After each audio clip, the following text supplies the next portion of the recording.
Welcome everyone. I see we got a couple of guys from Mountain View and then a few guys here in Zurich. The other guys in New York didn't obviously VCN. I don't know whether they'll join us later, but anyway.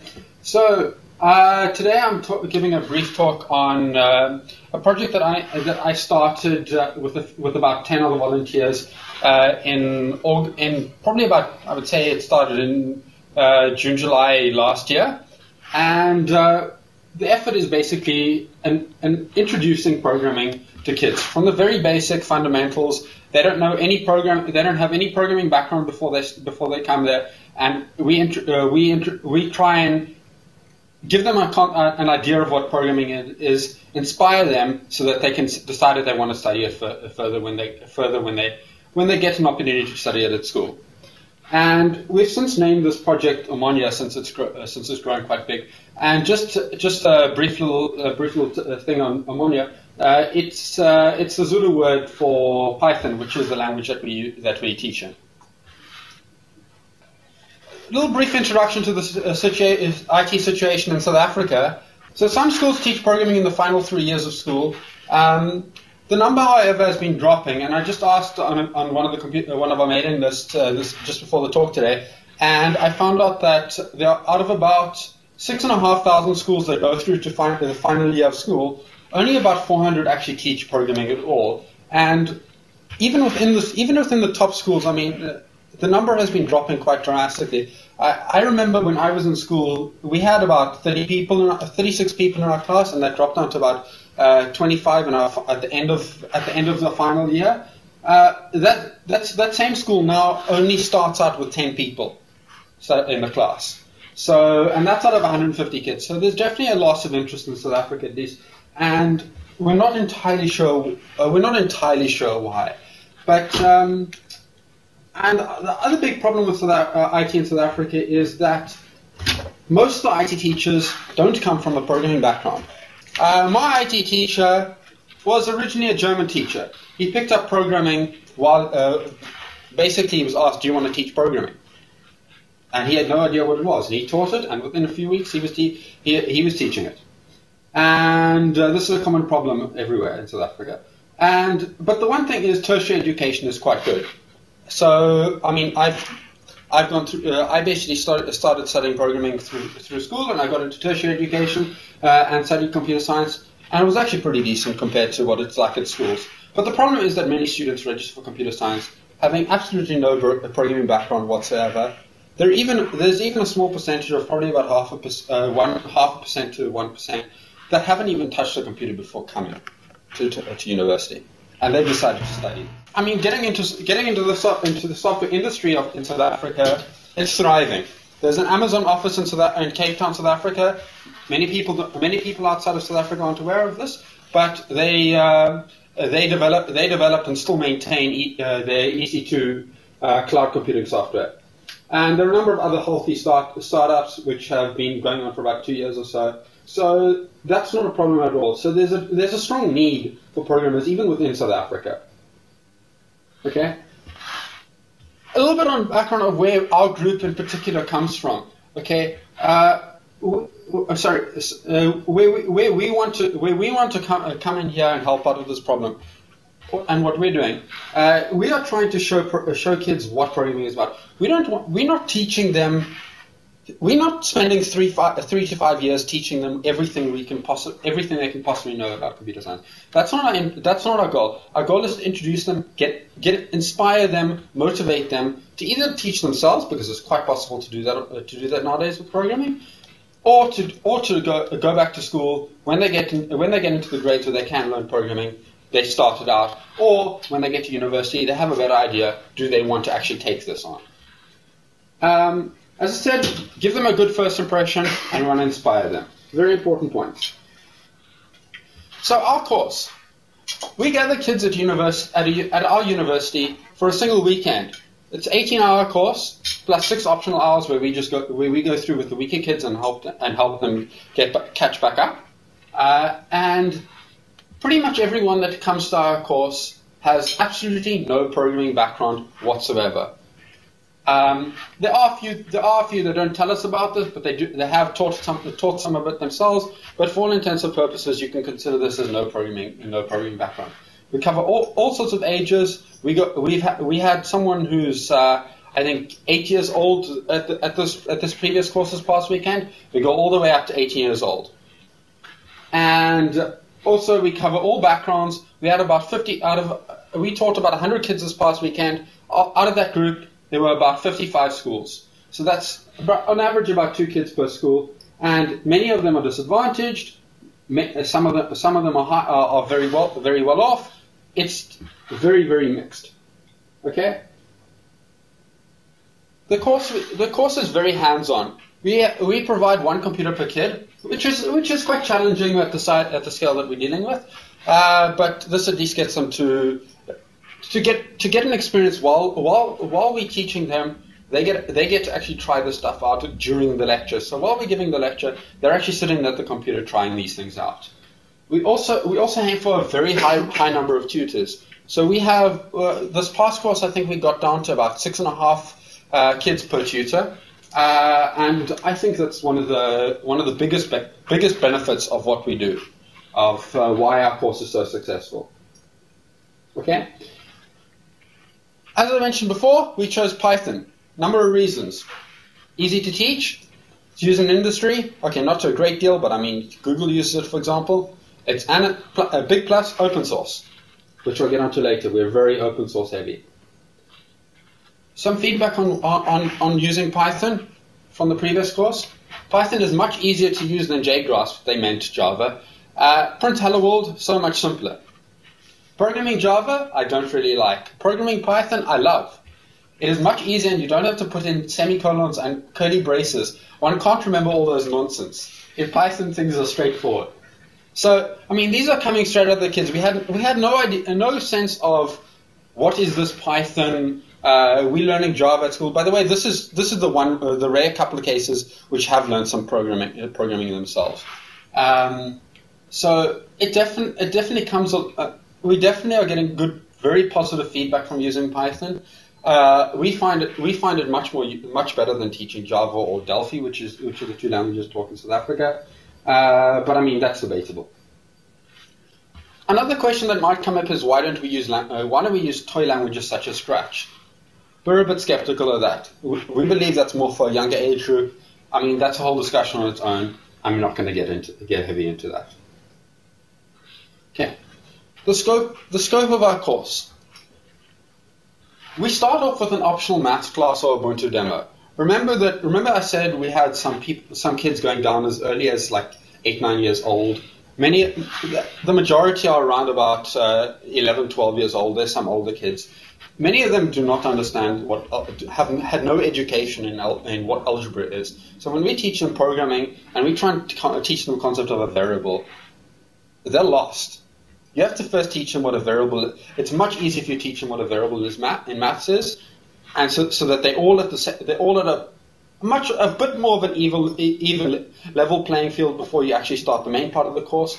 So as I said, this is optional, and for those kids that don't want to attend this, they can come to an Ubuntu demo, which basically covers a bit of our open source nature as well. However, by the way, I must add, our course itself is run on Windows. Sorry. We cover lots of programming. It might sound scary, but we're able to cover variables, conditionals, loops, lists, strings, function writing. All of that in about, as I mentioned, 18 hours and 6 optional hours. That's a single weekend, probably equivalent to 2 years at school. We teach them in a weekend. Yes, some kids struggle, but the point is that we're really showing them the true essence of what programming is about. Okay, we're not getting into object orientation. We're not getting into big, high, complicated software development. We're not teaching them how to write games, but we're giving them a real feel of what programming is about. We also have some interesting talks over lunch, and some of these have received some exceptional feedback. Okay, there's the typical studying computer science at university, software development industry. One of the big favorites that we actually took from feedback from one of our recent courses we gave this weekend is game development using Pygame. It was a little bit over the head. I've heard. I wasn't actually there, but we got a feedback rating of 64% of those who filled in the form gave it an exceptional rating, which is the highest we had. And then networking with Python, we've also tried, and we've also introduced VPython as well. For those of you who don't know it, Visual Python, it's some more visual stuff. Okay, who exactly are we? We're mostly computer science students at the University of Cape Town. We're getting a few from Stellenbosch University, which is about an hour away from Cape Town, and we're growing in size. I mean, they're an international university, but not nearly as big as University of Cape Town. We have 44 members on our volunteer mailing list. Pretty much all of them have helped tutor a course at one stage in the last 6 months. So we've got a lot of involvement. The one problem, we're all computer scientists. We have no media relations experts. We have no people who've studied marketing, who deal with organizing with hundreds of kids. We have none of that. We're all computer scientists. We've all picked this up as we go along. So we do everything. We write the course notes. We design the T-shirts. We organize transport, accommodation, catering. We handle brats. Yes, we had one of them at one of the recent courses that apparently tried to install Ubuntu on one of the computers, even though it was security lockdown. He managed to do it. We ended up taking him off the computer, and he was writing code on paper at the end of the course. Yes, and obviously we also teach. Okay. So one question, I said we have 44 people on our mailing list. Why so many? I think that explains it. Number of kids that we've had at the 2 recent courses. That's around about 100 kids per shot. The course at the top was the University of Cape Town about a month ago. The course at the bottom was Stellenbosch University just this past weekend. Okay? As you can see, by the way, I just want to point out, we have a bit of a higher than usual rate of females. We are a bit low on our disadvantaged kids, unfortunately. I'll get onto that later. We want to improve that situation. But yeah, one big thing, we plan to go, if you think 100 is big, we plan to grow a lot bigger. So some more feedback from the course. Question we asked, does your understanding of programming differ now after the course? Yes, it has changed quite a bit, and I would like to explore further and get into more detail on the topic. I came to the course to find out how programming is, and my desire to do it has definitely changed. And in the sense that I'll continue doing it as a hobby and may even study it. It differs a bit. The course made programming seem as if it's a giant migraine. Yes. So you get some good feedback, you get some negative feedback, but in some ways it's good that they find this out before getting too seriously into programming, and maybe that kid will still get into programming if he gets another opportunity later. We don't know. Some more feedback. In our latest course, 46% said the lecturers were excellent, 66% said the tutors said the same to the tutors. Very few said negative things about them. To get onto expansion, the first bit of how we got onto the point of expanding this project. Google recently awarded us a computer science high school grant of $30,000. Now, to some of you that might sound like a lot, to some of you that might sound like such a little. But the thing is, we want to go to 1,000 kids. That's an average of $30 a kid. And considering there are a lot of foundations to this that initial outlay costs, like hiring rent. We have to rent a lot of equipment for this course. We have to rewrite the course notes. We have to come up with design, do a lot of stuff that are basically once-off expenses, or at least long-term once-off. I mean, equipment doesn't last forever after all. So this is enabling us to grow in 2 ways. First of all, we're getting more kids per course. We're aiming for 250 kids at each course. We want to take Umonya around South Africa. Currently we've only been to Cape Town and Stellenbosch, and we have tried going to Johannesburg, but we don't actually. Johannesburg, by the way, is 2 hour flight away, just to put into perspective. we didn't actually travel to to Johannesburg. We ran a live video stream to Johannesburg, and they watched it directly there. And Daikyo was in the audience in Zurich. He was one of the people in charge of running that course over there. And if you want to speak to him afterwards, you can hear. But there were some serious problems with that. It didn't really work out so well, and they ended up giving their own lectures on the spot. They used that course material, but basically the streaming failed. The problem is South African bandwidth. Okay, so we're going to four different cities around the country. We're also doing more things. We want to teach students around South Africa how to run an Umonya course. So right now, what we've been doing, we've been trialing this out with Stellenbosch. This past weekend, first of all, I wasn't there. I've been here all the time, so I didn't run the course. But most of the people running the course were from Stellenbosch University themselves.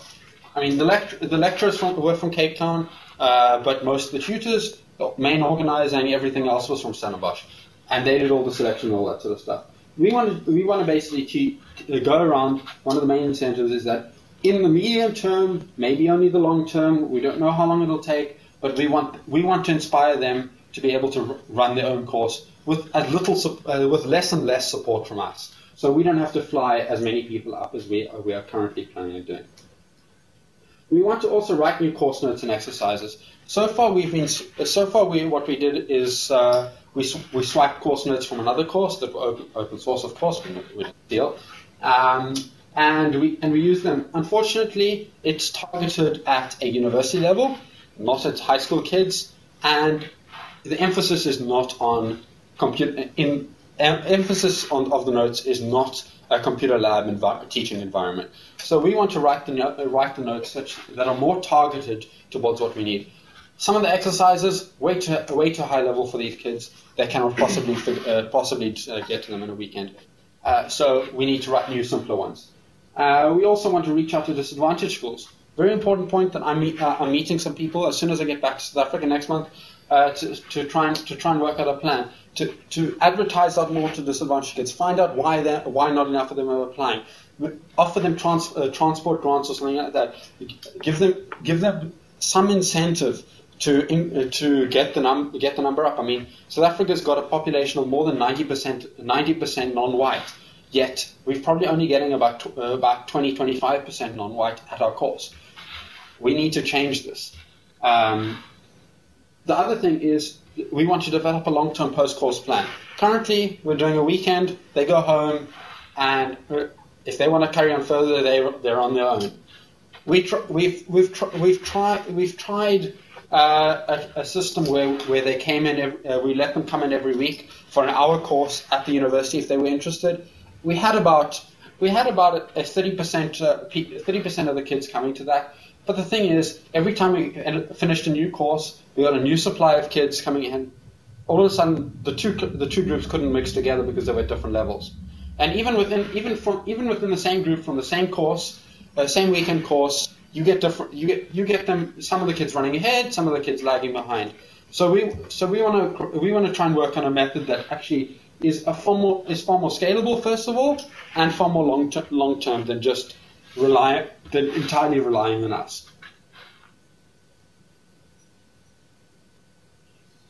How do we run a course for 250 kids? It might sound easy, but there are a lot of problems with it. So, as I said, we're striving to teach 250 kids. That's 250 computers, 31 tutors. Are we mad?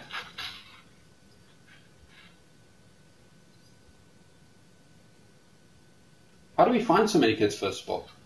Well, to give you an idea, I think that there are, as I mentioned earlier on, there are about 8,000 odd schools in South Africa. In Cape Town alone, we each time advertise up to about 150 of those schools. Obviously, not all those 8,500 are in Cape Town. And I mean, think about it: 150 schools. If say, for example, 30% of those reply, that's 50 schools, which is currently the ratio. They only need to send five kids each, and if we do a better marketing strategy, we can hopefully lift up that 30%, get through other sources, and lift up this number. And we believe that we will be able to. I mean, to give you a little bit of context.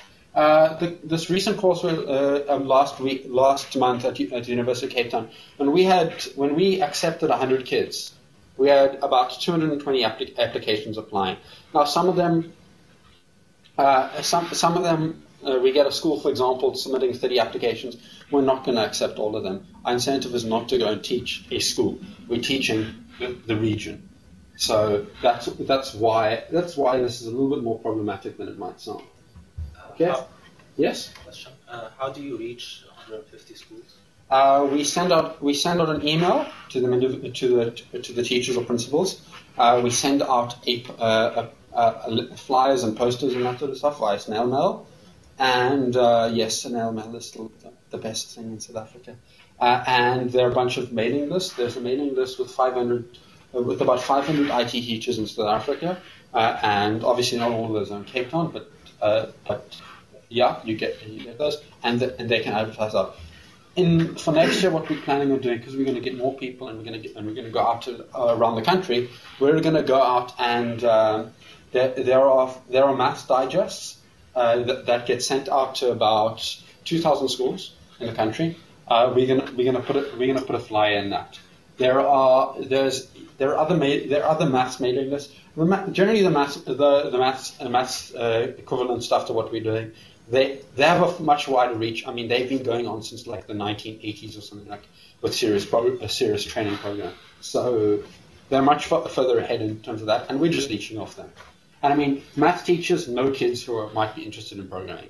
I mean, it makes sense. I'm not suggesting that that we require maths to be good at maths to do programming, but the math teachers are in contact with them.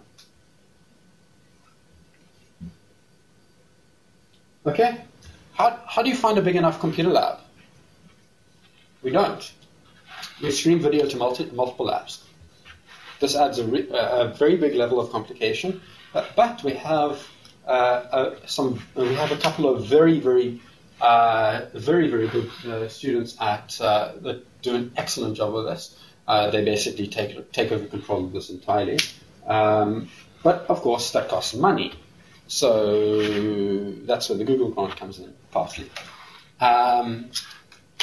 Obviously we can't get expensive equipment that costs hundreds of thousands of dollars, but we do with what we've got. And you might wonder, does video streaming degrade the experience? And we actually asked this at the last course, and 86% said that watching the stream made no difference. I think that's quite impressive. I mean, watching a recording for little kids. The reason I think that they said that is because of the fact that the tutors are still going around to all the labs. So the lecturer might be presenting from one point and being streamed, but the tutors are still present at across all the labs. Okay. So long-lasting course plan. What happens when the kids leave? Well, I've briefly touched on it before. Not much at the moment. We want to change that. What we want to do is I'm thinking of doing now, but I'm meeting people again when I get back to South Africa about this. We want to try and create some sort of resource pack, if you want to call it, or like assistance for kids that come to this course and their teachers to help set up a computer club, computer society at their school. Many such societies already exist, right? We'll just assist them as well, make it stronger. The problem is some kids are going to go back and not care enough, not be able to put in enough effort to set it up. So that's why we need to work very closely with the teachers. And so I'm meeting a number of teachers next month. But the problem is, if we just give them resources, and the teacher doesn't know any programming, and all the kids at the society don't understand a certain topic, that school is lost. They're gonna lose interest very quickly. So what we want to do is we want to have periodic sessions where they can either they come to the university, or we go to the university. We go to their schools, We haven't decided which works out better. Remember, going to schools is obviously a lot more effort for us, but then coming to us, a lot of kids, for example, the disadvantaged areas, they can't do this. It's not going to work. Maybe we'll do something with the teachers and rather try and teach teachers. We haven't worked this out yet. We're still working on it. Okay. And the one big thing is we're continuously learning. We have never taught how to teach before. We've never organized such large events before. None of us. We're all computer science students. And this is a big learning experience for us. And we're continuously taking feedback. I mean, we've been running this project for about 15 months now, and although the fundamentals have stayed the same, a lot of how we do certain things has changed drastically, and with the funding, we're going to be able to change even more. We started with 10 volunteers in 2009. Now we have 20 tutors per course. And when I say 20 tutors per course, I mean that's the number of people actually helping out on a weekend. They're not going to be 20 people at each point in time. They're roughly more about 15 or so. We give them a little bit of a break during the weekend. Otherwise, they are dead at the end. Trust me. I mentioned earlier we started poaching notes. We started out poaching notes, our free course notes. Now we're writing our own. And with the very first course last year, we started in one lab at the University of Cape Town. Now we're streaming and going around South Africa. So again, bigger problems, more stuff to pick up and to deal with. Future plans. So in 2011, with Google support, Umonya will be growing bigger and traveling around South Africa, as I've already mentioned. In 2012, we want to reach more isolated regions in South Africa. So for next year, Durban, Johannesburg, Cape Town, Stellenbosch, they're four of the biggest cities in South Africa. I guess Stellenbosch not so much, but they're close by, so they're easy to reach. But they're four of the biggest things. What about out in the middle of nowhere? A group which has maybe got a university there, it's difficult for you to put it into perspective from as you guys all mostly come from Europe, but in South Africa there's large farming regions. There's large mountainous regions which are no people in. So, for example, you'll get a region like Kimberley, for example, that has the closest region, the closest city that's of a reasonable size is probably about a half an hour to 45-minute flight away. Okay, so you're not going to be able to get those kids to come out to Johannesburg, for example, or that. We're going to have to go to them, and there's not as much infrastructure there, and there's certainly not as many local volunteers that would be able to help us out to the level that we need, to the skill level that we need to run this course. So it's going to be a number of challenges, but we're going to try it. Again, that's going to cost us more money, unfortunately. Beyond that, our big dream is expanding beyond the borders of South Africa. We want to help Africa. I've already been speaking to some people here. I've had good discussions with people in Nigeria and Ghana. Kenya might be a possible region to go to. Senegal. There are a lot of places that have quite decent infrastructure, but the thing is, they're far away.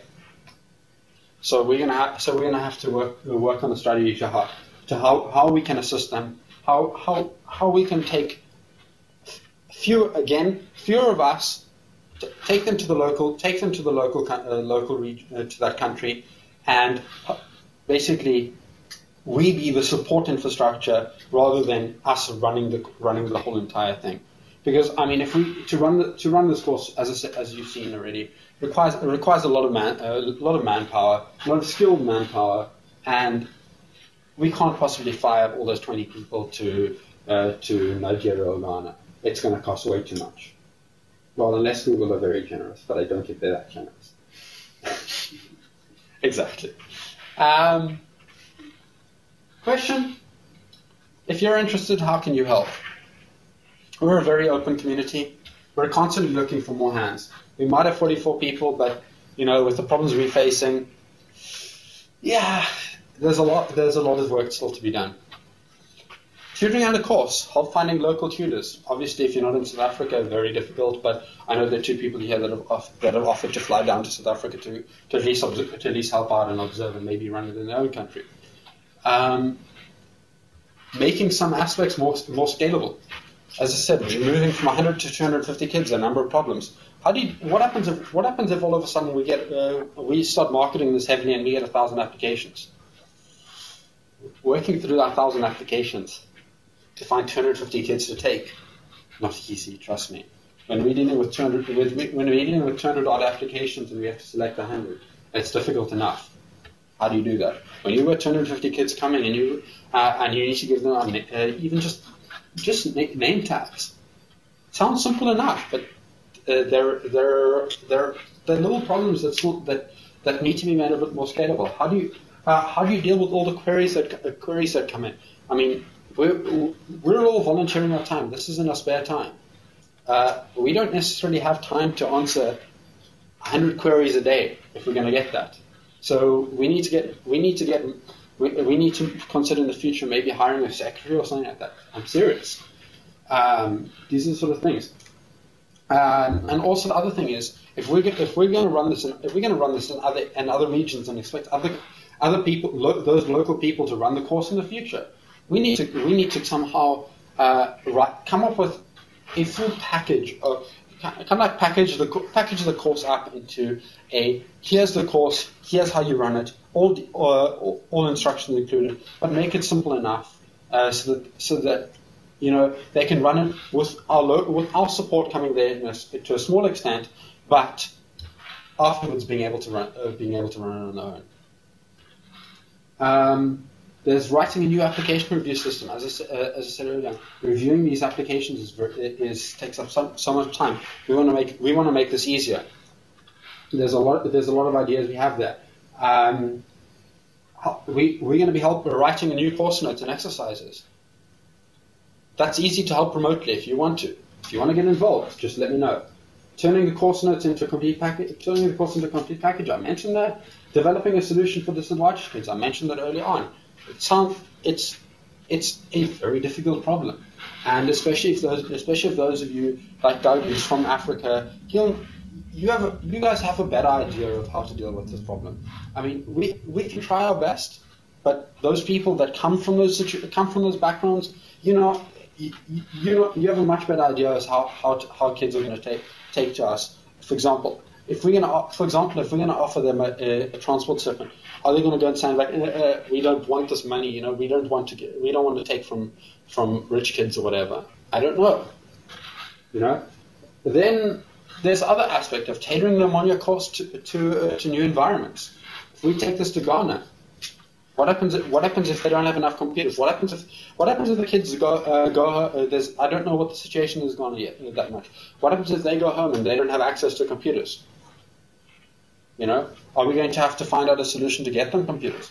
What happens if we go to a country which has electricity problems and we have to we're going to run a weekend course there with a good chance of the power being off for half the time? What do? We've got to tailor it. Also, the other thing is we cover a lot, and we expect a decent education coming into the course. We probably need to dumb it down if we're going to go to Africa. I don't mean to offend anyone, but I mean the thing is, if the education that they're getting coming into the course is not good enough, we have to fill in for those things and cut down on how much we cover and spend more time on the basics. It's that sort of thing that we need local assistance with. Okay, and I think there's still a little bit more time, so I'll cover a few of these points. I mentioned earlier on that we promote open source software nodes. Everything we use, okay, except for Windows. Cough, cough. I hate that. Unfortunately, by the way, the reason we use Windows, I mean, it's quite sensible. If we're gonna teach programming and we're gonna teach Linux to them in a weekend, that's a lot. Second of all, getting access to Linux labs is a lot more difficult than get access to Windows labs. But other than that, all our course notes are going to be open source. 100%. We release them with proper licensing. All our exercises, same thing. We use open source software for this video streaming. If you've heard of DV Switch, we use that. It's what the Debian guys use. We teach Python. What else? Oh yes, and obviously, as I said, we give an Ubuntu demonstration in every course. We hand out Ubuntu CDs. We're very pro open source, and if there's another way we can be more advocates of open source software and that sort of stuff, we're open to ideas. We take learner and tutor feedback very seriously. I mean, to give you an idea, I mentioned earlier on that we gave a games development talk over lunch. That was purely from feedback from a course 3 weeks earlier. There were about half. We asked what do you want covered in the course. Half the people mentioned something around game development, GUI stuff, anything visual. So we gave this. We asked the same question again at this course. There were out of 70 people that filled in the application, I think we had one request for GUIs. Okay. Yes, and having volunteer tutors, it changes things in a few interesting ways. First of all, you generally, well, at least from our experience, you're going to have the more competent people applying to help out. They're the ones that have a little bit of time. They're the ones that are actually they're inspired themselves already, so they're going to inspire the kids. If you're not inspired, if you're being generally tutors at least at our university, if you're being paid to tutor as an official course tutor, generally those tutors are less inspiring. Some of them are more there for the money or just for the experience in the CV. They don't have this. There's a very distinct.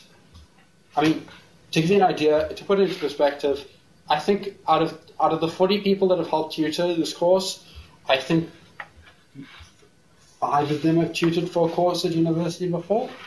They still do an excellent job, and we get some of our best feedback from them. I mean, I think about 70% of the kids say the tutors are exceptional. Okay, and the other thing is also in terms of volunteering, you need someone to manage them in a way that is not.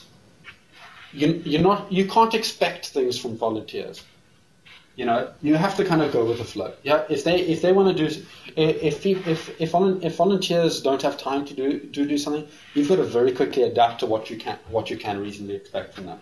And the other thing is, as dealing with 40 volunteers, again, brings its own problems. I mean, you're going to organise that 20 tutors come there, and they are there. We, for example, the course last month, we had one of our tutors that was supposed to be lecturing some of the stuff had a personal problem. He couldn't come through. We had to put through a makeshift plan, but we managed. Okay, and then a big question: why do we do this? I think most of you here probably have a good idea why we would do this sort of thing. I mean, otherwise you wouldn't be here to find out what we're doing. I don't know. Do I need to answer that question? Do I need to? No, didn't think so. And I already covered how do we envision an expansion into Africa. But one thing I want to touch on that in a bit more detail is if we're gonna go to Africa. Okay. We need to know. First, we need to have local support. Marketing the course in South Africa. We know we have a contact. I used to be quite involved in the South African Computer Olympiad. We have contacts with school addresses. We interact with our maths with the equivalent maths programs. We have no problem getting school contacts. We know how to get into the newspaper to advertise. We know how to get onto the radio. We know what the teachers, the local teachers, how they might react to us sending this sort of thing out. We know that snail mail actually arrives at the schools. What happens in Africa? What happens if we expect this to work and we send out posts from South Africa to Nigeria, for example, and someone steals the post? I don't know.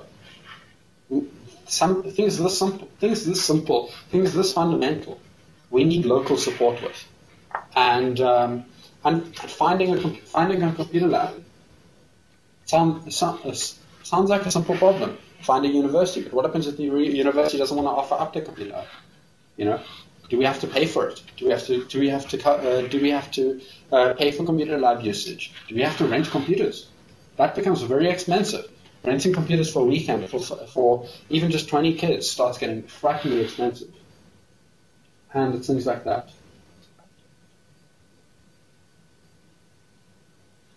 Any questions? Yeah. You were mentioning that you wanted to be able to scale the project to other countries and to other parts in South Africa. Yes. And you also said that your main focus or your main asset is the volunteers. Don't you think that's contradicting? Okay. In South Africa, so what we're doing for next year is with the Google funding, we've at least scratching as of the numbers, is we're taking 12. We're flying 12 volunteers from Cape Town to each of the sites. Okay, and we're accommodating them and everything. Those 12 tutors will be full-time tutors the whole weekend. They won't take a break. Okay, I said we need about 30. That means we need 18 local volunteers. This is for 250 kids at least. If we want to get 18 local volunteers, we believe. We very easily got 10 in our first course in Cape Town without much effort.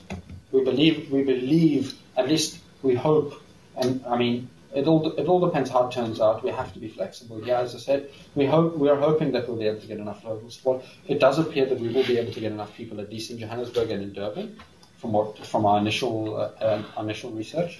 And we pretty much secured labs and everything for the size that we need. We've also got the support from the head of department of both computer science departments at each respective university. There are other technical institutes nearby in the same cities that are also helping us out there. There's the local Ubuntu communities and Linux communities that are helping us out. I'm pretty sure that we won't have too much of a problem finding out there.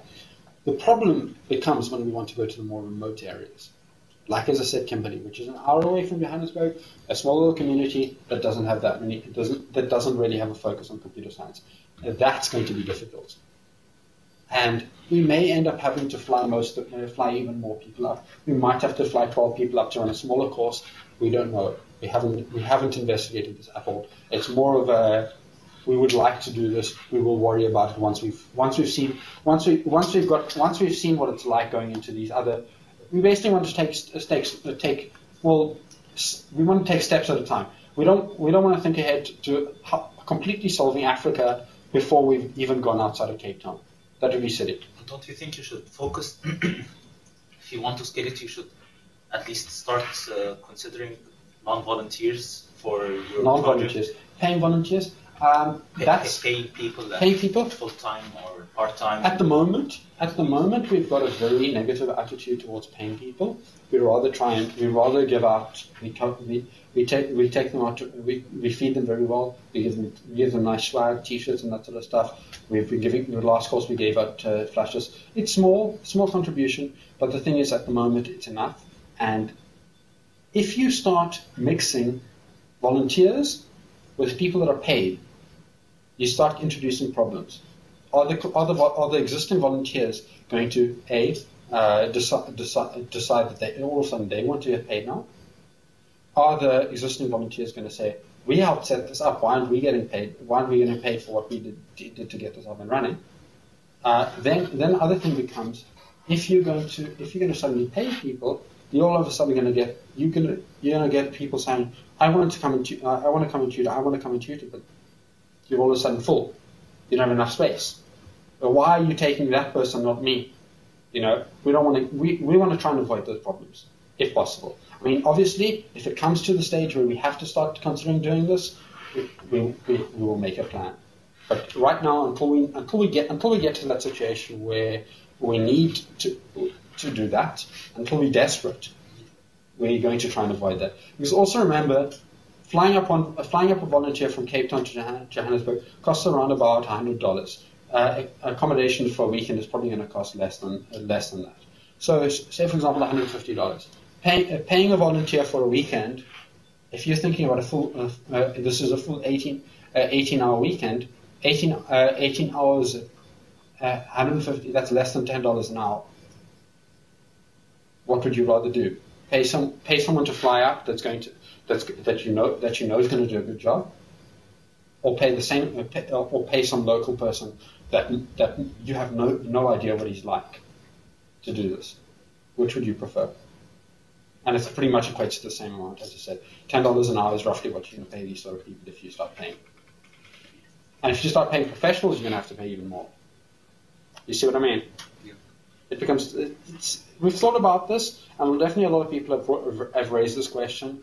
I mean, when we go to Africa, as I said, there we might have to consider doing that, because then flying up a person from Cape Town for example, flying someone from Cape Town to Ghana costs about $1,000, and it's going to be a lot cheaper paying a person locally than $1,000. Anything else? Have you tried contacting one laptop per child project? Basically asking them to give us laptop. It's a good question. We haven't contacted them, but we have contacted other companies to see if they could sponsor laptops, sponsor netbooks in particular, because we feel that's much more appropriate. Cost level and that sort of thing. Generally, the response we get is we're only allowed to donate to NGOs.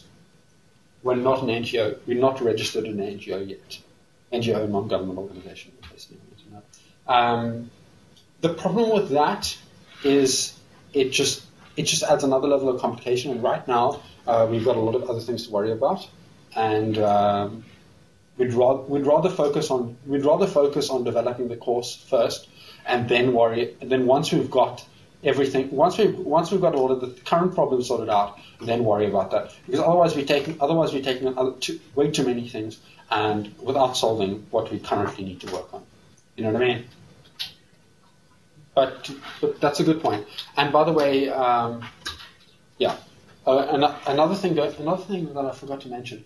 Back to the idea about on the idea of laptop. The person in Ghana, the one local person there who's working on my team, has possibly going to be able to secure laptops for some of the kids. That's obviously dependent on how things turn out, if we even go to Ghana, obviously. But they're not going to be able to offer for everyone, but I think he mentioned something on the order of about 5 or 6 laptops, which I think is a decent number to give up. To kind of it motivates small. That's going much bigger prizes, but it's still that motivation there. That it kind of like, as long as it's not. I don't know whether that's going to be too big a motivation. It's going to increase competition and negatively influence things on a whole. But prizes do work to stimulate them to some degree. Anything else? No? Okay. Done? Cool. Thanks.